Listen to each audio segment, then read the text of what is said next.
Hey guys, so in today's DIY, we are going to be making this really cute holiday gift card. I'm gonna show you how I've put this version together. I'll leave a link to the original video where I got the idea for this card from in the description below because I am just following another DIY tutorial. The reason why I'm making this video is because this is just a reel and I could not find any sort of blog or video that really explained how to make this for yourself.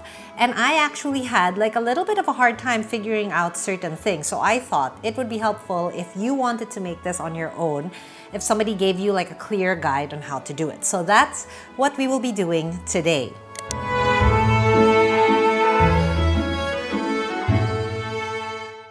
So for this DIY, my friend asked me to create the Christmas cards for her barkada, which I thought was super cute. And when I saw it, it looked like a junk journaling spread, like a scrapbook spread, which I love making. And I have all these materials for it, so I figured it would be perfect. So for everything that I didn't have, what I did was I asked her to send me a bunch of photos for her friends.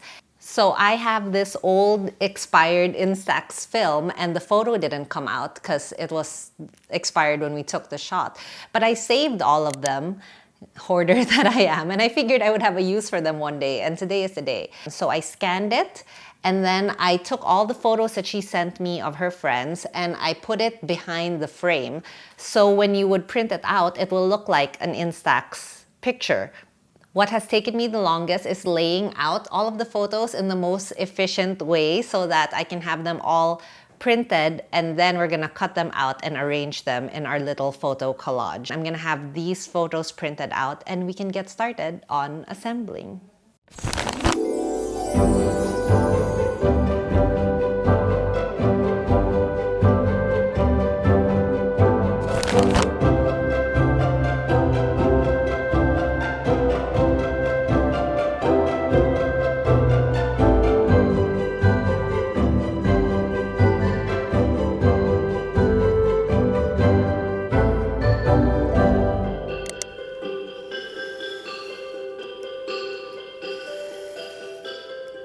For this particular DIY, you will need two larger photos that I have patterned after this Instax frame.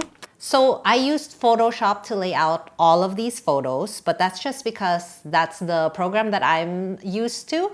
So you could definitely do this with like Canva or Adobe Express or whatever it is that you are used to using. The only thing that you have to keep in mind is for these smaller ones, the idea behind it is it's going to be folded in half like so, and then you can flip it open and then there can be a little note on the inside. So when I printed them out, I printed half of it in the Instax frame and then the other half I just left blank. But I left space for it in the printing so that it would just be one material that you just need to cut out long like so. And then you can just fold it in half and they can write on the inside here. And now all I'm doing is cutting them out. So I already know that the top of these are the perfect length when I fold them over. You could use your home printer and then just print it out on bond paper in the sizes that you like and then fold them. I decided to go this route because I just wanted it to look a little bit more professional. And also somebody's paying me to do this. So I don't know, it just felt wrong to just use printer paper in that regard. So I wanted it to look a little bit more professional, which is why I really printed these out. It's actually the end of the day. It took me the entire afternoon to make this one card. But I wanted to get one under my belt first to kind of like troubleshoot through any problems I might have. And I did have quite a few problems, so I'm glad that I did that. This is the look that we are going for. I do not have the energy to make a second one tonight. So I will come back at you tomorrow morning for the DIY. All right, guys, it is the next day. I am getting ready with all of my materials to assemble these cards. So I've decided to make these cards 4 inches across by 5 inches down. It's the size that fits the photos that I printed out the best. So you will need a sheet of craft paper that is 16 inches long by 5 inches tall.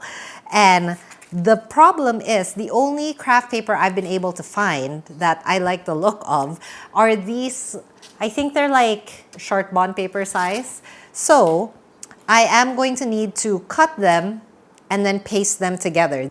So let's start with our base.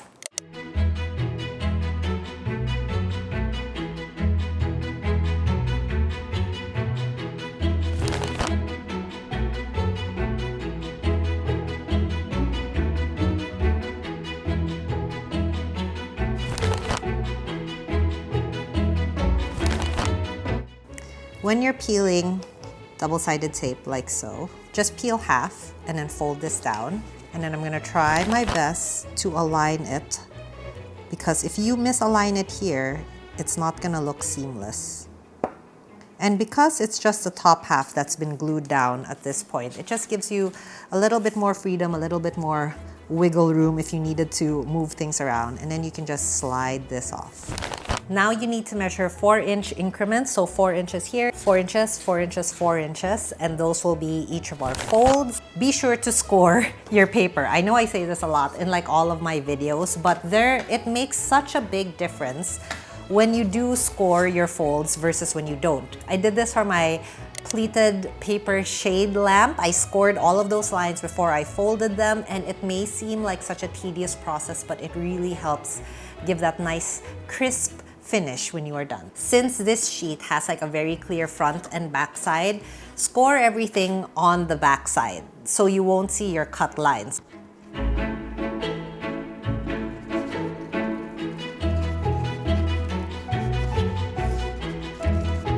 So this is the part that you actually really want to take your time on, because if you don't fold it properly, it ends up being an uneven accordion and it just looks really bad. So take your time at this step.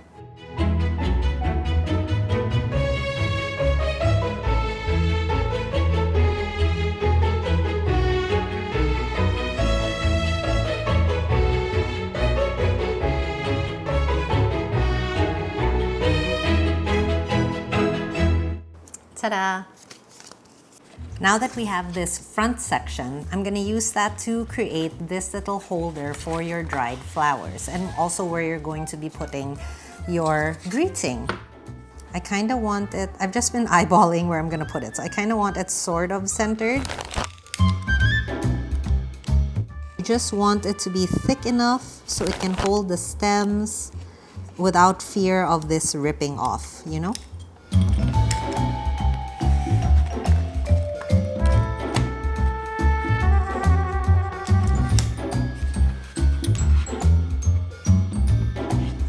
And obviously, it's going to be easier to write on the card while it's still flat versus when it has everything. So I'm just gonna mark out my happy holidays now.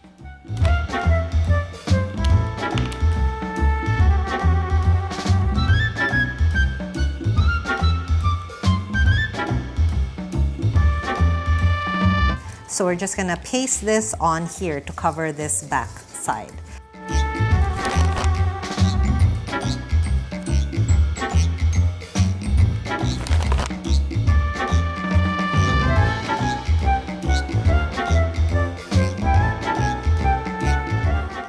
And that, along with all of our prep, is actually the most difficult part about this card. Everything else is basically, if you've ever scrapbooked, if you've ever junk journaled, it's just putting it together. So I'll run you through how I did that very quickly.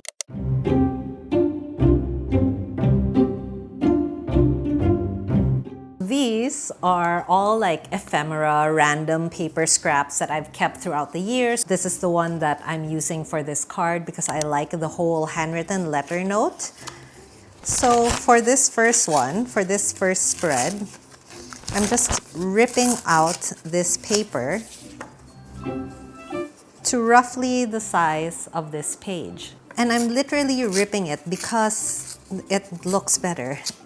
It just looks more vintagey, like so. And then once again, using double-sided tape to hold it down.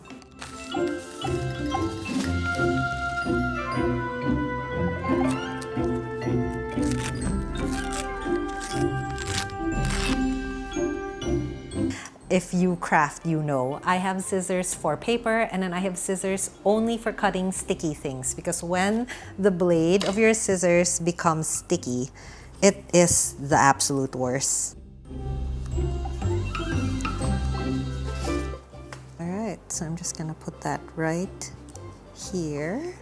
I have this that I got online ages ago, just to add like a little, you know, something something there. And I made these ones with my label maker, instant stickers. This right here. And voila, that's your first page done. And then I'm gonna use this bit to hide that seam that we made to connect all of our cards together. Like it was never there. And one of our instaxes can go here. And then I have a few more of these labels that I've made. And then you can just decorate it any which way you would like. This is our 4 Polaroid page. Just tape it up, line it up like so. I think I mentioned in my last DIY video that these tweezers are by far the most useful DIY tool I have. I use them for sewing, I use them when I craft. It's just, there are just like so many times when I'm like, oh, it's just so much easier with the tweezers. Also, yes, it was pointed out to me that I misspelled tweezers in that video. But yes, it does not change the fact that they are very useful. Look at that, look how easy that was versus me fumbling with my giant fingers.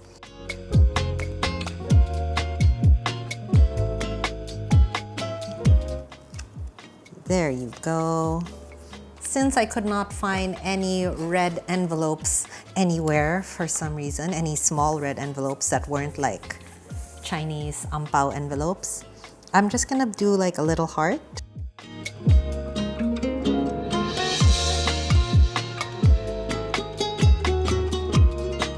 And then I tape that down this way. Ta-da! So now she can put in a personalized letter in here.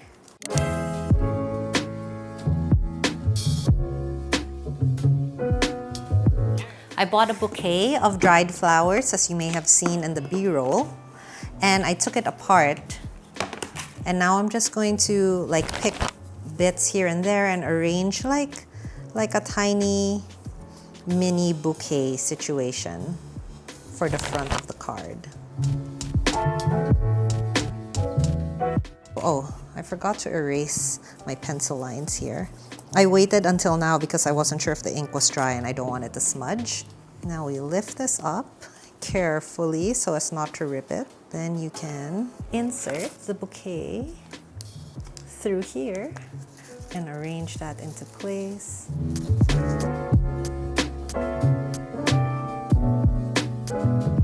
And then I'm just gonna cut off the excess here. I don't need that anymore. And the final step is to wrap it all up in twine.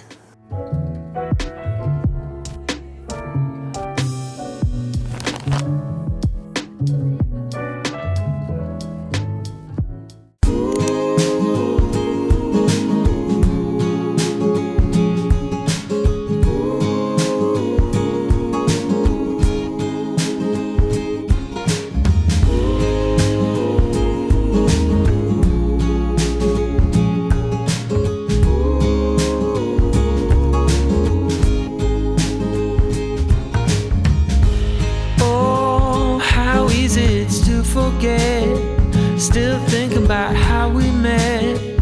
Yeah, I'm with you now. Oh, one thing that it's plain to see, the best thing in this life for free. And that's how you make these accordion scrapbook inspired Christmas cards, holiday cards, whatever kind of card that you want to be making. I hope that this video was helpful for you, and I hope that you try it out. And if you do, as usual, be sure to take a photo and then tag me on Instagram, because I would love to see your recreations and how you make it your own. So until next time, thanks for watching. Bye! I'm with you.